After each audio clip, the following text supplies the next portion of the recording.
ನಾನು ಇಲ್ಲಿಯವರೆಗೆ ತೋರಿಸಿರುವ ಅಡುಗೆ ವಿಧಾನಗಳಲ್ಲಿ ಅತ್ಯಂತ ಸುಲಭವಾದ ರೆಸಿಪಿಗಳ ಲಿಸ್ಟ್ ಮಾಡಿದರೆ ಇವತ್ತಿನದು ಕೂಡ ಸೇರ್ಪಡೆ ಆಗ್ತದೆ. ಕಾಯಿ ಹಾಲು ಲಿಂಬೆ ಫ್ಲೇವರ್ ಇರುವಂಥ ತೊವೆ ಹೇಗೆ ಮಾಡೋದಂತ ನೋಡೋಣ. ನಮಸ್ಕಾರ, ಅಂಬಿಕಾ ಶೆಟ್ಟಿಸ್ ಕಿಚನ್ ಕನ್ನಡ ಚಾನೆಲ್ಗೆ ತಮಗೆಲ್ಲರಿಗೂ ಪ್ರೀತಿಯ ಸ್ವಾಗತ. ಅರ್ಧ ಕಪ್ ತೊಗರಿಬೇಳೆ 15 ನಿಮಿಷ ನೀರಿನಲ್ಲಿ ನೆನೆಸಿರೋದು, ಚಿಟಿಕೆ ಇಂಗು, 3 ಹಸಿಮೆಣಸಿನಕಾಯಿ ಉದ್ದಕ್ಕೆ ಸೀಳಿರೋದು, 1 ದೊಡ್ಡ ಚಮಚ ಆಗುವಷ್ಟು ಸಣ್ಣಗೆ ಹೆಚ್ಚಿರೋ ಹಸಿ ಶುಂಠಿ, 1 ಟೊಮ್ಯಾಟೊ ಹಣ್ಣು ಸಣ್ಣಗೆ ಹೆಚ್ಚಿರುವಂಥದ್ದು, 1/4 ಚಮಚ ಆಗುವಷ್ಟು ಉಪ್ಪು, ಇವೆಲ್ಲದರ ಜೊತೆಗೆ 1.5 ಕಪ್ ನೀರು ಮತ್ತು 1 ಚಮಚ ಆಗುವಷ್ಟು ತುಪ್ಪ, ಪರಿಮಳ ಚೆನ್ನಾಗಿ ಬರ್ತದೆ. ಇವಿಷ್ಟನ್ನು ಕುಕ್ಕರಿಗೆ ಹಾಕಿ ಮುಚ್ಚಳನ ಮುಚ್ಚಿ 4ರಿಂದ 5 ವಿಷಲ್ ಬರೋ ತನಕ ದೊಡ್ಡ ಉರಿಯಲ್ಲಿ ಬೇಯಿಸ್ಕೊಳ್ಬೇಕು. ಸಾಮಾನ್ಯವಾಗಿ ತೊವೆ ಮಾಡುವಾಗ ಟೊಮ್ಯಾಟೊ ಮತ್ತು ಅರಿಶಿನ ಪುಡಿ ಎರಡನ್ನೂ ಹಾಕೋದಿಲ್ಲ.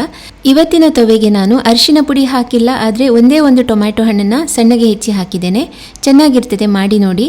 ಬೇಳೆ ಚೆನ್ನಾಗಿ ಮ್ಯಾಶ್ ಆಗುವಷ್ಟು ವಿಸ್ಕ್ ಮಾಡ್ಕೊಳ್ಬೇಕು. ಈಗ ಇದಕ್ಕೆ 1 ಕಪ್ ಆಗುವಷ್ಟು ತೆಂಗಿನಕಾಯಿ ಹಾಲು ಹಾಕಬೇಕು. ಬೇಕಿದ್ರೆ ಮತ್ತೆ ರುಚಿಗೆ ತಕ್ಕಷ್ಟು ಉಪ್ಪು ಹಾಕ್ಕೊಂಡು ಚೆನ್ನಾಗಿ ಕಲಕಿ, ಹಾಗೆಯೇ ಸಣ್ಣಗೆ ಹೆಚ್ಚಿರೋ ಕೊತ್ತಂಬರಿ ಸೊಪ್ಪು ಒಂದು ಸ್ವಲ್ಪ ಹಾಕಿ ಸಣ್ಣ ಉರಿಯಲ್ಲಿ ಇದನ್ನು ಕುದಿಸ್ಕೊಳ್ಬೇಕು. ಕಾಯಿ ಹಾಲು ಹಾಕಿದ ಮೇಲೆ ಸಣ್ಣ ಉರಿಯಲ್ಲಿಯೇ ಕುದಿಸಬೇಕು. 5 ನಿಮಿಷ ಕುದಿಲಿಕ್ಕೆ ಬಿಟ್ಟರೆ ಸಾಕು. ಒಗ್ಗರಣೆಗೆ ಪ್ರತ್ಯೇಕವಾಗಿ ರೆಡಿ ಮಾಡ್ಕೊಳ್ಳೋಣ.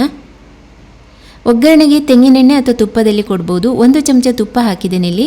ಬಿಸಿ ಆದಮೇಲೆ ಇದಕ್ಕೆ ಅರ್ಧ ಚಮಚ ಜೀರಿಗೆ, 1 ಒಣಮೆಣಸು ತುಂಡು ಮಾಡಿರೋದು, 10ರಿಂದ 12 ಕರಿಬೇವಿನ ಎಲೆ ಹಾಕಿ ಚೆನ್ನಾಗಿ ಹುರಿದು ಇದನ್ನು ತೆಗೆದು ತೊವೆಗೆ ಹಾಕಿ ಕಲಕಿದ್ರೆ ಆಯಿತು. ಈಗ ಕೊನೆಯಲ್ಲಿ 1 ದೊಡ್ಡ ಚಮಚ ಲಿಂಬೆ ರಸ ಅಥವಾ ಅರ್ಧ ಲಿಂಬೆ ಹಣ್ಣಿನ ರಸ ಹಾಕಿ ಚೆನ್ನಾಗಿ ಕಲಕಬೇಕು. ತುಂಬಾ ಸಿಂಪಲ್ಲಾಗಿ ಸುಲಭವಾಗಿ ಮಾಡುವಂಥ ಒಂದು ರೆಸಿಪಿ. ರುಚಿಯಾಗಿ ಇರ್ತದೆ, ಹಿತವಾಗಿ ಇರ್ತದೆ. ಅನ್ನದ ಜೊತೆ ಊಟ ಮಾಡಲಿಕ್ಕೆ ತುಂಬ ಚೆನ್ನಾಗಿರ್ತದೆ. ಮಾಡಿ ನೋಡಿ. ಇನ್ನೊಂದು ರುಚಿಯಾದ ಅಡುಗೆ ವಿಧಾನದೊಂದಿಗೆ ನಾನು ಮತ್ತೆ ಬರ್ತೇನೆ. ನಿಮ್ಮೆಲ್ಲರ ದಿನ ಶುಭವಾಗಿರಲಿ. ಧನ್ಯವಾದಗಳು.